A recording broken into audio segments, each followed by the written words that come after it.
You laugh, but I'm getting better at this. Yeah, you are. And then you we are. have a guest here, and I am going to let you introduce your guest because you brought him in and had nothing but good things to say. So, not to raise the bar or anything. Yeah, so Tim, Stom with Stom Painters. I've known his dad for a long time, and then Tim has recently took over Stom Painters a couple of years now, Yeah, since 2023. and he phenomenal business person right off the bat. He has a great story to tell. I enjoy a network group with him, and he was talking about the story, and it just totally intrigued me because I have three teenage boys that I wish would have something to do with my business, and then just to hear Tim talk about a story. So this is Tim Stom.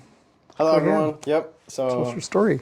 yeah, I'm third generation owner. So my grandfather, he started Stom Painters in 1961, and he actually served in the Navy for 25 years. And every time he was ported out at a different station, when he wasn't doing anything, he looked for side jobs. So he would look for some painting jobs on the side. And then, originally my family's from Oregon. So when they came back, they actually threw a dart on the wall. They landed on Albany, Oregon, so that's where they moved to. And then he started the painting business, so Stom Painters, in 1961, and then he had it for 9 years. Then my dad took over in 1970, and then so my dad had it for 50 years, and then he just passed it down to me a couple years ago in 2023. So That's awesome. So one of the things that I've always enjoyed talking to you about is that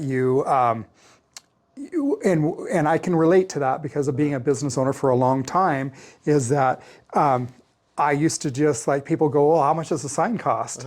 And I go, blah, blah, blah, blah, and I'd rattle off a price. And you told me many stories of how your dad used to do his bidding and the quoting on jobs and stuff like that, and handshake. And so tell me about some of the things that you've changed about the business. yeah, so a big thing for me is like systems, and my dad was all old school with the way he did bids. It was all through spreadsheets and like Excel spreadsheets, and he wouldn't actually give them the price on the spot because he had to write it up in his office.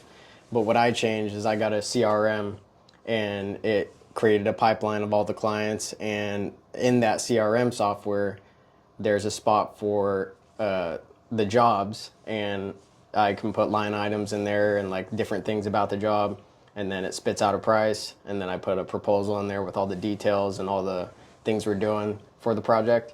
So And- fancy. Yeah. So No, fancy. it made everything streamlined. It made it way easier, so I walk through the home or whatever the project is with the client, check it all out, take pictures, take notes, take measurements, and then I write it all up. I make sure it's really detailed so they know exactly what they're receiving for our service, and then I spend like 30 minutes right on the spot to write it all out, and then I present it to the client, and then it just makes it all streamlined. And a lot of times they go forward with the quote if they want to do it, or they think about it. So yeah, it's made everything way smoother and way organized, especially as we grow, and like you need to make sure you know exactly what's going on with all the clients and everything. Yeah, I really admire that.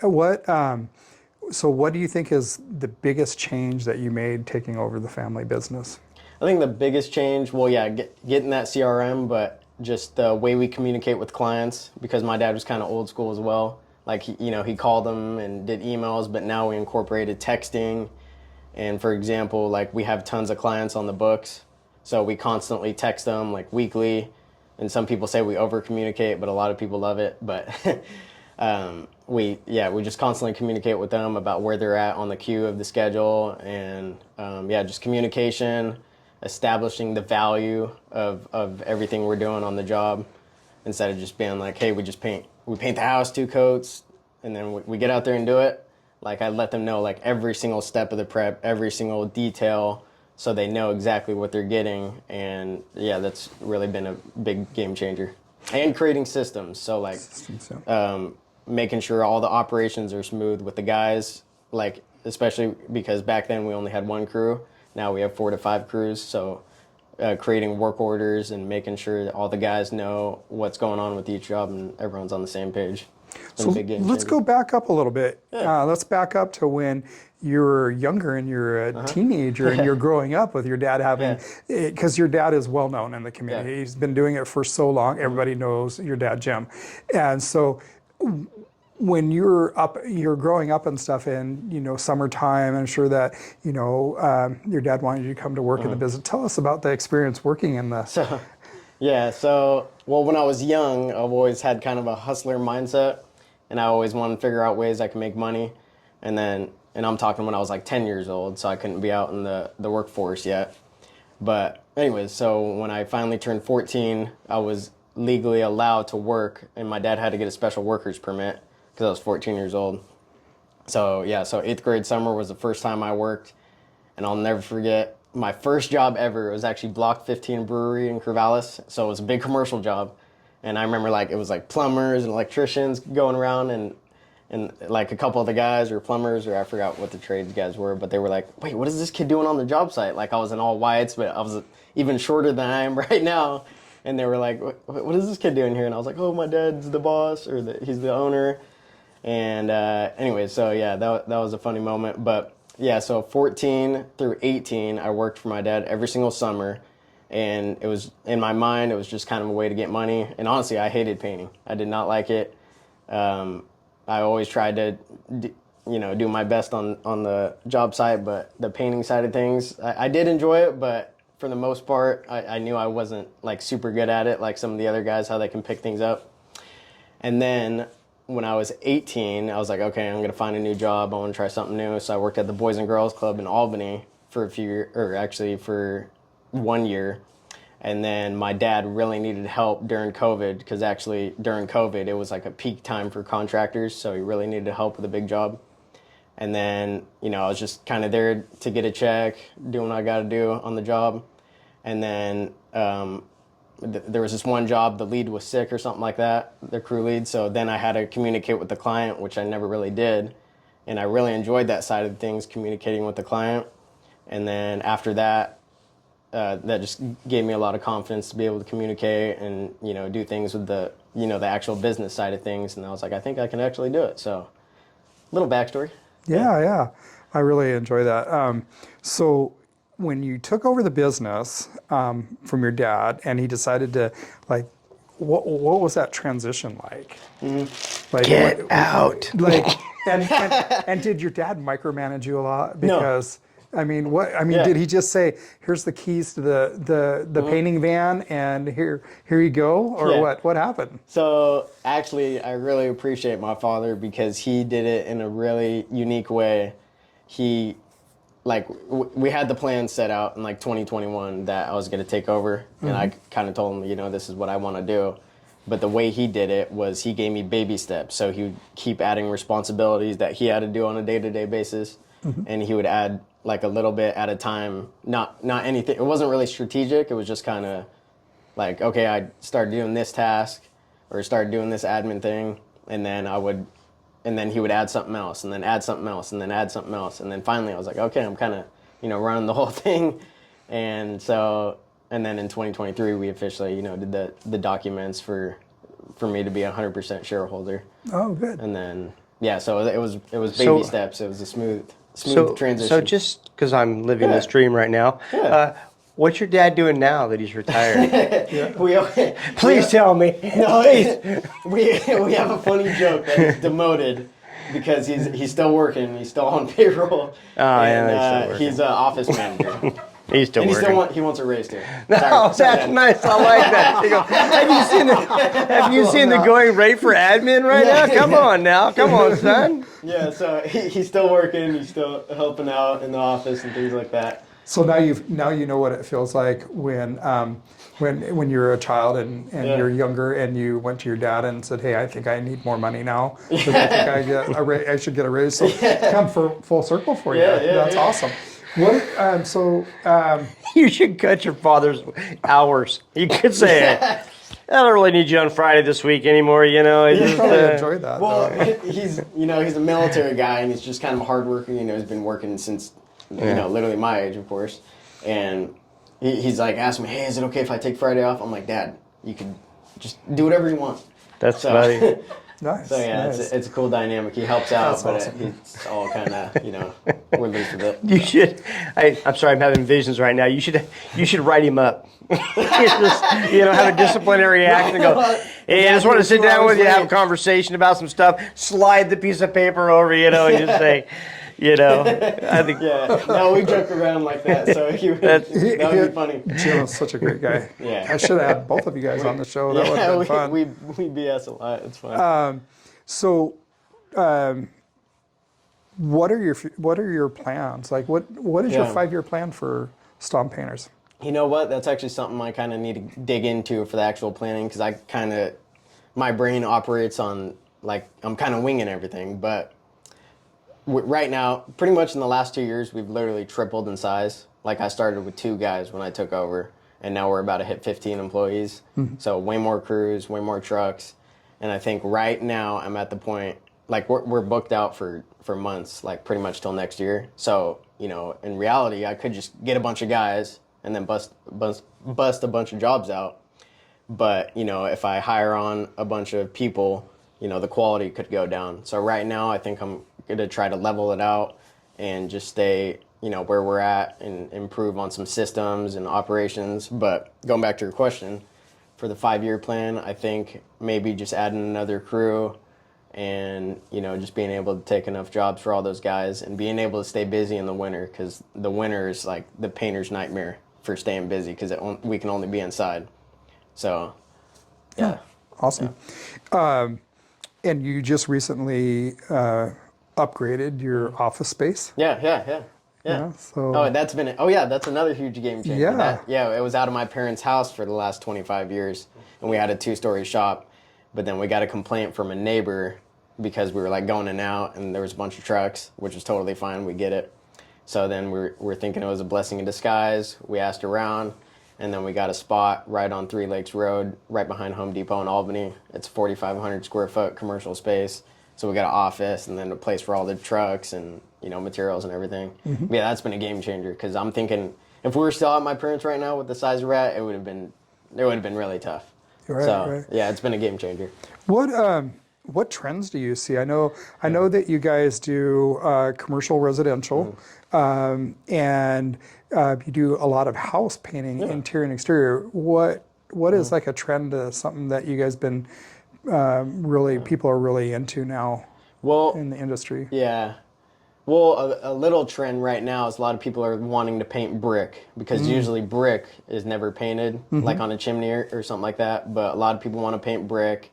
Another trend, or maybe it's not a trend, but something we've been really picking up on is cabinet painting and refinishing.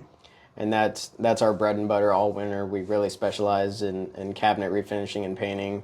And we have our SOPs, our standard operating procedures for that, dialed down to a T. And our product for that comes out really great. So, what are the new color trends? Color trends? Because gray and all this drab stuff has been hot for a long time. So is it changing, or is it still gray? It's kind of changing. Yeah, it is changing. So for the last 5 years, everyone knows this color. It's called agreeable gray. It's like anytime a realtor wants to do a quick flip, or someone just wants a nice modern color, it's been agreeable gray. It's just light gray. But now a lot of people are getting into the whites or beiges, which was actually a trend in the 2010s. But so the grays are kind of phasing out. And also cabinets, a lot of people wanted to go with white cabinets when they first started painting their oak cabinets. And a lot of people are doing kind of different colors like blues and greens. But it's always it's a wave of trends all the time. Yeah, in I think industry. the greens can come from way back, Yeah, like sage greens. Yeah.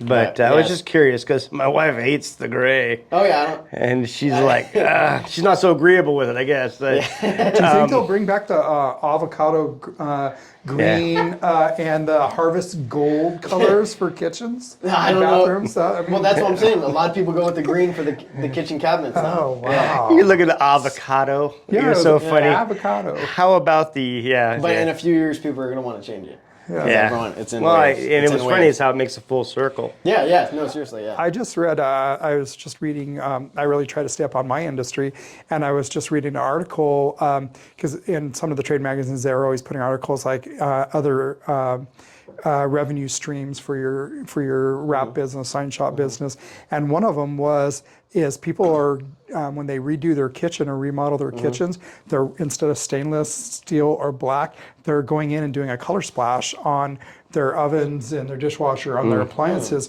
And one of the Fridges. ones they showed was really a nice dark wood finish cabinetry and flooring, and they wrapped it bright orange. Really? Yeah, and so if Like you your think, logo, Extreme Red. yeah, so if you think about the how KitchenAid jumped on board with the mixers, and they have all these really cool colored mixers now that you can get, and so that's kind of the trend. And I thought that was pretty cool.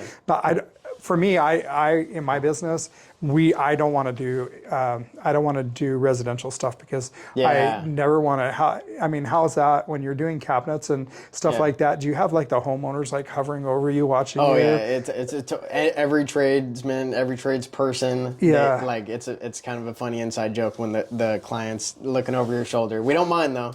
Yeah. As you turn around and you're like, trust the process. Yeah, trust the process. Yeah, But yeah. Or a lot of times when we're like near the end of the job, what about this? What about that? What about this? We're like, hold on, there's a little part of the job where we're going to do all the touch-ups. And yeah, so some clients are like that. Yeah, I can imagine. Like, Oh yeah, especially for cabinets or like interior, because we're right inside their house, and a lot of times they're living while we're working in there, and they're asking our guys tons of questions, but it's just part of the game. yeah, that's, I have a space that I do because I love to pay attention because I learn stuff. So I like to pay attention to how people do what they do. So I like to watch professionals, but I don't get too close. And I talk to them as far as that goes. I'm like, hey, I'm just going to be paying attention, but I'm not really worried about what you're doing. I think I'm intrigued by that kind of stuff. Yeah, there's a lot of people like that, and I guess our team loves it. Yeah. I'm just guessing I'm asking is that bad etiquette? No, it's not. No, especially when you're actually interested and you're like asking questions and I don't stand there not telling nitpicking every little thing. Yeah, well, I don't stand there telling dad jokes or anything, Yeah. But I remember years ago, one of my past careers, I was a mechanic, and a shop I worked at did a lot of RV repairs, and they did it was over on the coast, and so these RVs would come in, they'd have a problem, they'd come into the shop, and that was the worst because you're working inside their mobile home, like you have the engine cover off and you're in there and they're just sitting on their little chair watching every step you make, and it was crazy. It was really crazy. We had a little conversation before we started, but you're a Seahawks fan. Oh yeah, big Seahawks Yeah, fan. we're all Big sports guy. I literally have Trailblazers tattooed on me. Nice. I'm a big sports guy. Blazers, Beavers, Seahawks. Yeah. Well, you got all the right. you got things. the right three. Yeah, It's Northwest. we find that out when we're doing these podcasts that we have a lot in common with the guests, so that's really good. So I will say, I was looking at your Facebook. What have you done with the YMCA? Oh yeah, so Wait, you did research? I did. Wow.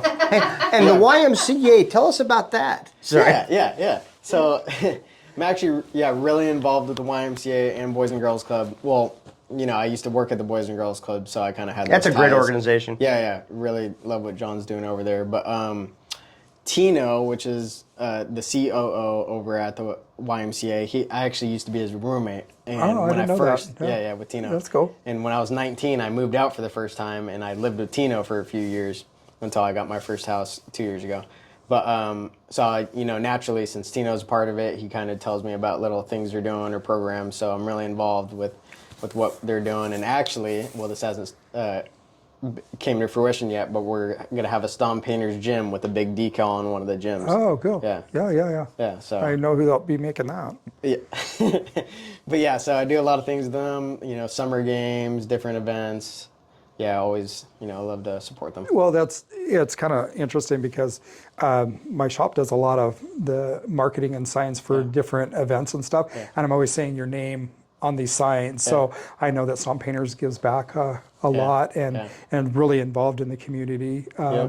Yeah, and a big donation we're doing next year is painting the entire exterior of the Habitat Society by the skate park in Albany. Oh, the Habitat for Humanity. Or, Habitat for Humanity. Yeah, we're doing the entire exterior for that, and Mr. G and all them over there are really excited for that. Yeah, that's awesome. What was that clock that you did restoration on? Oh, Sid Jeweler clock. Yeah, yeah. And I actually did that when I was in the field. We have an inside joke of me saying as a 24-year-old back when I was in the field. Oh, because well, I did it from 14 to pretty much 21, Yeah. and then I told the guys I'm no longer a value in the field because I've some other stuff to do. But I still actually miss it. But anyways, yeah, Sid Jeweler clock in downtown. We had to do a ton of prep to it, clean it. It was flaking everywhere. We had to wire brush it, scrape it all down, and then we did a full prime and then painted it. And then there's gold trim on there. We had used some gold paint, and it came out really good. A lot of people see it and comment on it. Sometimes I see it on like What's Up Albany, Oregon, and then I'm always like, oh yeah, Stom Painters did it. So Yeah. it's pretty cool that it's thousands of people see it every day right when they go over the bridge. Yep. Yeah. What is your favorite job that you've done since you've been running the company? You know what? My most favorite job I've ever done. Actually, well, maybe because I'm biased, but we literally just completed it yesterday. But we just did the entire interior of Albany Chamber of Commerce and the exterior storefront of the Chamber of Commerce, and it was just a fun job working with the people over at Chamber of Commerce, and it was just it was fun overall. Yeah. What has been your most difficult obstacle? Most difficult obstacle is probably trying to stay busy in the winter. Yeah. And especially at the beginning when I first took over. Because winter is like, the hardest thing you can say to your guys is that there's no work in the winter. And that's honestly, that's one of the big things that keeps me hungry is trying to See, find he's starting work to in the winter. sound like an owner. Look at that. He's concerned He is. about everybody. No, it's no, like no, that's the like- thing about being an owner is like Exactly. really. Yeah, no, You exactly. worry about your people first. Yeah. Yeah, because I always think they have, families to feed and everything, so I want to make sure I can provide work for them. But yeah, that was one of the biggest obstacles. But with marketing and different networking groups, like Arthur was talking about, NBG, that stuff has really helped out, keeping us busy. Yeah, I know that you also you do the business trade shows like the Chamber of Commerce Business Expo. yeah. That's coming up on the September. 24th of Oh, is it? September. Yeah, Oh, it's already September. yeah, Almost. almost September, and that's coming flies. up. And you always have a booth there, and you're always doing some kind of game and giveaway stuff and stuff like that. So what do you have any nightmare stories? Nightmare stories. Either clients or projects that were, because we all do that in business. We all have that. No, I have no idea what you're talking about. Yeah. Yeah. Yeah. Well, well, not necessarily with the client. Well, actually, it's kind of a funny story. Yeah. That same job I was talking about, my first job ever, when I was 14 years old, at Block 15 Brewery. I was 14 years old. I was, weak, and I was trying to get a 5-gallon bucket out of the back of the truck. Oh. And I could barely even lift them up. Those aren't light. And I thought, I had no knowledge of anything, and then I was like dragging it out, and then boom, it falls on the concrete in front of a bunch of people, and everyone's like freaking out, get the paint. So we ended up scooping it all into the bucket, and then we cleaned it all off with water and everything. But yeah, that was a funny learning lesson. That 14-year-old brain, he's like kissing his bicep. I got this Yeah. 5-gallon. Yeah, it fell all over the Oh street. my yeah, God! What a mess to clean Yeah, up. it was bad. What a mess to clean up, and it was out of clients too. Yeah, well, it was in front of all the tradespeople, the plumber, because it was a big commercial job. So a bunch of people were you like must have looking at just- us, and I was like, Looking at you like, I was sweating, and it was hot, so we got the water, and Well, you can look at the optimistic side of that every trades company that was there will remember Stom painting. Yeah. I always look at it that way. that's kind of crazy to think. 10 years ago, 2015. Wow. I'm getting old. You are getting old. You're catching up to Mike. I did the reins too. I did it too. I'm like, wait, how old are you? 24. It goes fast. It goes fast, and you'll find that being in business and being where you're at in business, that it's the next day and the next situation and the next winter and the next whatever, and it just gets faster and faster because that doesn't change. Somebody asked me that 26 years in the business, what is the one thing that shocks me the most now? Or throughout the years and stuff, and it's like I feel the same way today as I did day one. You're still thinking, okay, how do I do this? When can I get that done? All those types of things are just still right there every morning you wake up, and you're trying to think, okay, Get the note paper out, get the list out. What are we trying to accomplish and things like that. And so, and then next thing you know, you're going to wake up like us and be like, getting close to, we're almost like, 48 now, 49, 50? Yeah, something like that. 58. Something like that. But, it happens fast. Yeah. But it's exciting, though. I mean, really, you're getting an early start, a really early start of the whole process. Right now, you're the youngest person in the crowd right now in the group. And just think, in not too long, you're going to be the oldest person in that group. Yeah. Talking to the youngins. Yeah, you'll see. You're going to remember this moment when I'm saying that. I'll be long gone by then, but No, but that's 100% true, Mike, because, I don't know, I literally felt like it was December a couple weeks ago. And then, boom, it's on to the next. Because I'm always thinking of months in advance, looking at the calendar. Yeah. I want more time. When you want more time... You find when you go from being like in the field to being in leadership in that area and things like that, that you're thinking 2-3 months ahead or a month ahead, and those timelines, you're continually trying to be in front of everything, and that's what speeds everything up, because those things start happening quickly, as they come through. 100%. But that's exciting, though. I mean, I really am. I think there's twofold. Because they say that 90% of businesses do not go to the next generation. Really? Really? And that was a shocking number for me. I learned that when we were doing the franchising and things like that 90% of businesses don't go to the next generation. So I applaud you for that. Thank you so much. And so, but it's got to be rewarding too, though. It's like my greatest fear was that my son was going to take over, and I wasn't going to have him prepared enough. And so I'm sure, like with your father kind of stair-stepping you into the situation, like he did, it's helped. But still, when you finally take that reins, it's a whole new world. Yeah. And I'm sure you're like, like when you move out for the first time, you're like, okay, no, I got rent paid, I got electrical paid, I got all this kind of stuff, I'm done. And then 2 weeks later, you're like, I have no money for food. Yeah, like when you're in mom's house, you're buying shoes, you're buying different clothes. The second you step out in the real world, you're like, oh, I can't buy all this stuff. Yeah, I got a budget. That's really true. So what is let me ask you, what is the least thing that you like about now that you're running the company?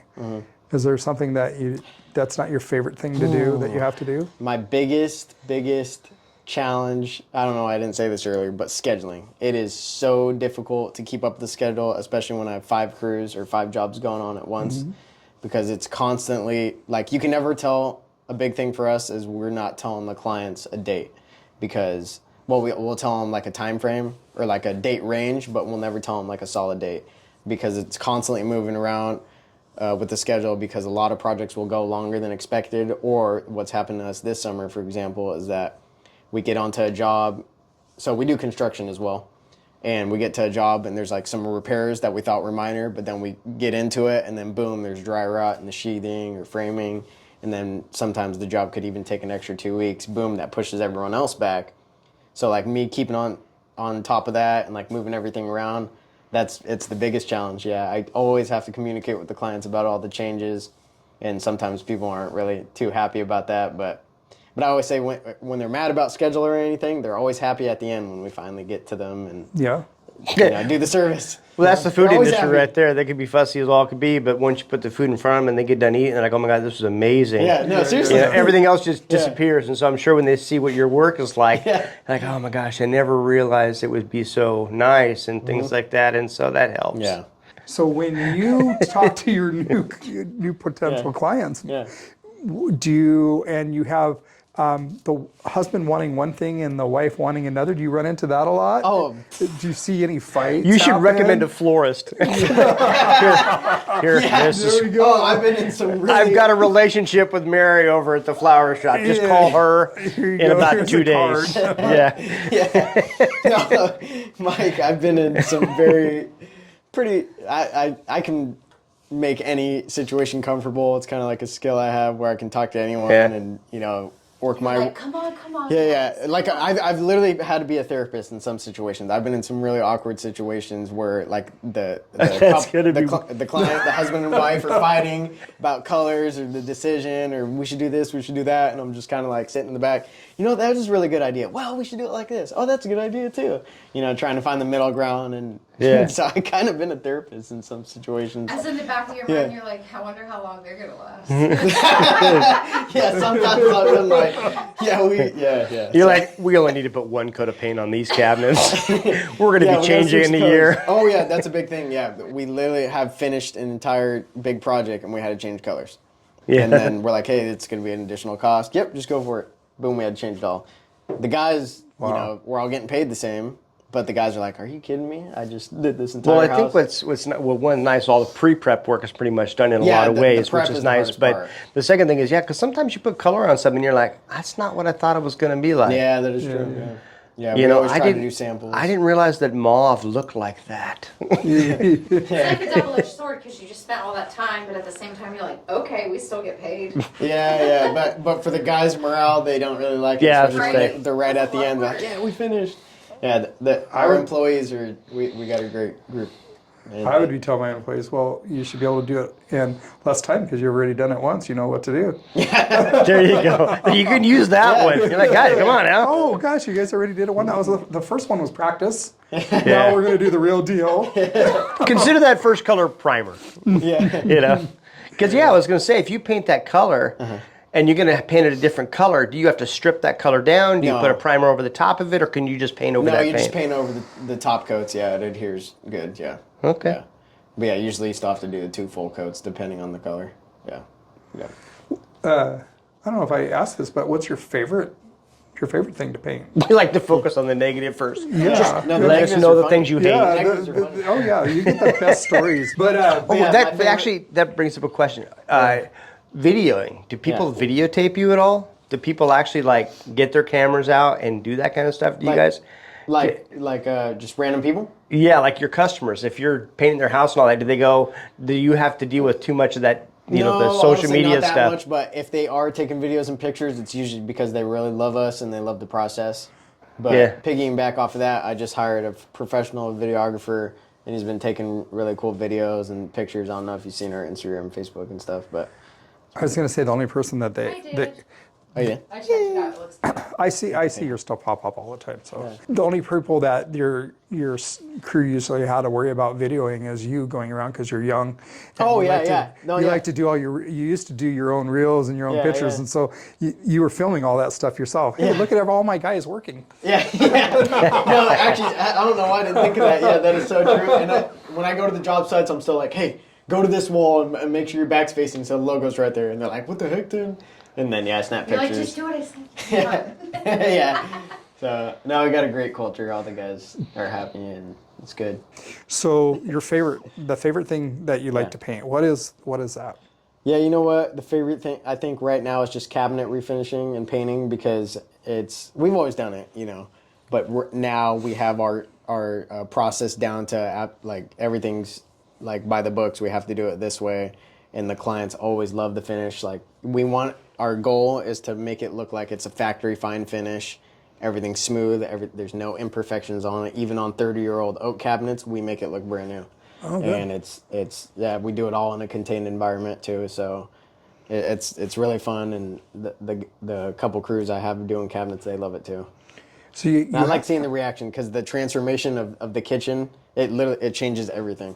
It's awesome. what is you mentioned you have 5 crews, so how many staff members do you have? How many? So right now I got 13. 13 people. So what does the culture look like? What's your culture? What's your staff? And actually, I should have mentioned that when you were like saying what's the biggest thing I did or changed, because now I've been really trying to make the business scale in a way it can run by itself without having to wear so many hats. Because when I first took over, I was running around everywhere like a madman, like, oh, I got to call this. I'm emailing while driving down the road. Oh, I got to call this client. And so now the way it works is we have a project manager, and shout out Tom. He's been with us for pretty much 20 years, and he pretty much watched me grow up. And he was always a crew leader, you know, when I was growing up. But then I was like, okay, we need to take the next step. Promoted him to a project manager role, and he manages all the crews, gets all the materials, you know, takes all that weight off my shoulders. So that's good. So he manages the crews, and then under him is the crew leaders that manages, you know, the actual crews, the job, and the crew leaders communicate with the client that's on the job. And then there's painters and painter helpers or apprentices under him. or her. And yeah, so that's been a game changer. And also we have office gal Maria in the office, and she's doing emails, all the calls, all the communications, all the texting, and then and my dad, he's doing office management stuff. So yeah, that's been Don't forget to shout out sorry, to Dad. Yeah. The most important person. Yeah. Well, actually, one thing I mentioned about my dad, he really we don't take on a ton of commercial work because we're so busy with residential, but we always get opportunities to bid on big commercial projects, and we talk about it. Hey, should we bid on this? And then he does the bids on those because it's all from a set of plans. So yeah, he does that too. Okay.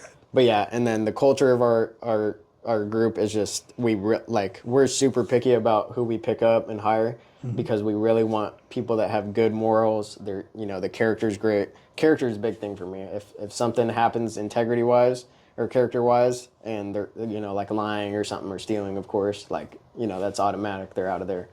But I really want people that are positive, that love what they're doing. A big question I ask is, why do you love painting? And a lot of times the response is they love the transformation, they love the client's reactions. So I love hearing that from potential hires. And yeah, just the group we have right now, it's awesome. Everyone's usually happy. Sometimes they're not happy if things go wrong, but that's normal. Right.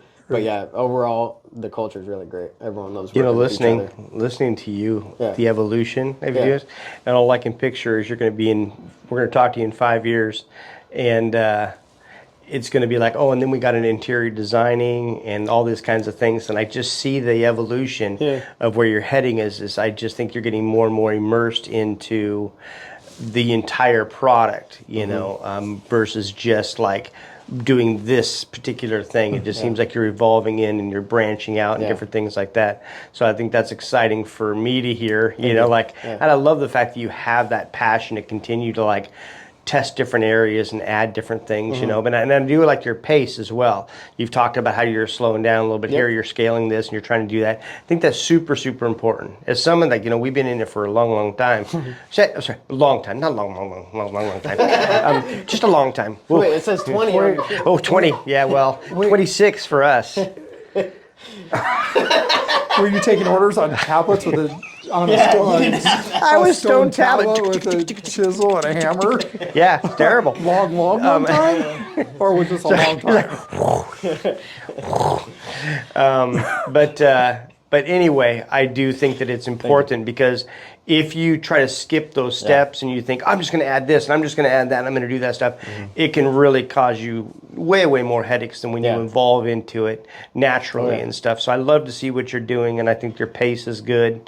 And it's just crazy. You're going to wake up, you're going to be 38, 40 years old, and you're still going to be in the same mindset of and as your company has evolved, you're still going to have that, it's just cool to see someone that has that, we're in the hammock shopping business right now, huh? We're getting ready for hammocks. Arthur? Right? I thought you were going to keep going for another 40 years. Another 40 years? Yeah. Yeah, 40 We'll start years, looking you'll for be a 70. walker pretty soon. You'll be 70. We're going to have walker races when Yeah, we're I know. retired, Right. But one thing off that, I've made a lot of mistakes, especially when I first took over. But my big thing is, it's kind of cliche, but I learned from every single one of my mistakes. Yeah. And I embrace the failures because it's natural. I've failed in a lot of things, but I always learn from it. And when something really is a big obstacle or, something that would usually put someone, down in the dumps, I'm like, okay, boom, I'm glad that happened because it happened for a reason. And Good attitude. try to learn from it. So it's been When you go down the big hall of mindset mistakes and you look on the wall, you'll see Arthur and ours names up there, at the very top of how many times you've run into the wall and made mistakes. Do you guys have an Excel spreadsheet of all the mistakes you've made? Yeah, Mistake that's what I should be saying. 648. I learned this. I'm thinking about the handwritten thing, and he's like, Excel spreadsheet. Yeah. He's doing Excel. You're going to Google search. We were using an old notebook. Bottom Somebody, drawer of our desk. what was it you made? Somebody said something about a Rolodex the other day. I did. Oh, And I'm like, Rolodex. I didn't Rolodex. It used to be this paper thing that you spin and it had all the like for receipts? contacts on Phone the numbers. cards. Phone numbers set on the desk. Ask and your all the dad. contacts. Your dad probably had one. He might have still have it. You said your dad's name is Jim? Yeah. Go, hey, Dad, I got a question. You ever heard of Rolodex? And watch his expression, Yeah, he'll probably break it out. Oh, let me show you. Speaking of Rolodex, if somebody wants to contact you, Yeah. reach out to you, how would they go about that? So best ways to reach us out is just via phone call or text, 541-926-6824, or you can go on the website or Facebook or Instagram. There's tons of ways nowadays, but yeah. You just got a new website not too long ago. Shout out Chris over at Cyberscriber. He just absolutely transformed our website, or he built an all new one from scratch, and it's going really good. He added something called a portfolio system where we upload every single one of our jobs that we do, and it actually helps with SEO as well, because on the back end of the website, it will be like Albany, Oregon, exterior, Corvallis, Oregon cabinets. So every single one of our jobs we're putting on the website. Does it show before and after pictures too? Or Yeah, something like that? but the only problem with that is I have to make sure the guys get good pictures, and sometimes they don't. Wipe the really- lens off. But yeah, I relate with that. Yeah. I always try to get my staff to get good pictures. it's hard. I know some of the guys are good at it, some of them aren't. But Yeah. So tell me about you bought a house a couple Yeah. years ago. Yeah. And tell me about your personal life. You got a girlfriend? yeah, so I have a beautiful, lovely girlfriend named Okay. Ariana, and she's awesome. And so for the house side of things, I bought my first house 2 years ago, and I didn't even have that much money. I had like nothing to put down on it. I put $100 down on it, actually. It was like $100 down FHA program. And it was a squatter's home. It was a piece of crap. Everything in there was nasty, underwear in the attic, just all gross. But anyways, it was all sweat equity. Where most people do their laundry. Yeah. I store my underwear in the attic. Yeah. What's this hole in the wall? Whoa, what's going on up there? You just go the opposite way. Sorry, go ahead. Sorry. Yeah, 9 months of pure sweat equity. I was really blessed. I had Stom painters, my brother, my dad to help me with a bunch of different trades. Some really good friends in the plumbing, electrician industry that helped me out. But yeah, other than that, it was me and my family and some of my guys working on it every single day after work, because it's not like I could work on it during the days. I'm working. Yeah. So it was every single day after work and weekends for 9 months straight. And then I finally moved in, and I'm slowly chipping away at different house projects. But yeah, it's been a really fun process. Awesome. Learned a lot too. And you were 22 when you bought the house? Yeah. Awesome. Yeah. Yeah. Congratulations on Thank that. you. Yeah, that's huge. Yeah. Thank you. But I think you're going to be retired by 33. Yeah, I think so. On to the next great adventure. No, that's great though. But no, we applaud it. That's Thank you. being people that have really grown up in business and tried to be successful, and I've always pushed. It's not easy. Mm-hmm. You have youthful enthusiasm on your side, but and that is very helpful in the beginning for sure. Yeah. But it never goes away, which is kind of cool. I still think you and I still think about, like, we're two little kids. Every time we have coffee, it's like, oh, so what's going on? What are you doing? Where are you going? How are you getting there? Yeah. So that's exciting for you. I like how you stay curious, and you want to know everything, and that you want to know how things operate and how things work and how to make things better and stuff like that. And that's something that I think that's a great trait that you have, and that's really fantastic. And that you really care about your crew, your customers, and giving the customers the best experience possible, because it is a big investment paying a house. It's huge. So All right. Well, we could take up all the time in the world and talk about all this kind of I stuff. know. But you gotta get to work. let me. Did you like it? Yeah. Okay. Let me finish it up, and then we'll go. you gotta 'cause do an I outro. get scolded. Oh yeah. If I I don't. forgot about this. Do we do a tagline? She's gonna write me up and slide that paper across the table, and she's Yeah, like, it's gonna go in his file, that's what his I get, employee file. Just wanted to let you know that you did not complete the tasks you were supposed to. So thank you for joining us on Oddmost Community Network. Really appreciate you taking the time. I know you drove up here from Albany, and I'm excited to see what you're doing and how you're doing it and all that. And so I appreciate Arthur for introducing you to me, and because we'd never met before, and so and so I appreciate that. And Arthur, if you want to say goodbye too, give him a hug. I am just so impressed with you, Tim. You're a young leader, and you really stepped up to the plate. Third generation business owner and leader, and I'm looking forward to seeing what you do with this company and the next level. Thank you, Arthur. I really So, appreciate thanks for that. coming down. Appreciate you Or guys up. thanks for allowing me to come here and chat with you guys. It's fun. My first podcast ever in person, so it was really fun. Yay. Shout out my guys, all the crew leaders, Presto, Gio, Tucker, Johnny, Tom, all the guys out there. Thank you guys. Well, That's good. That's like that.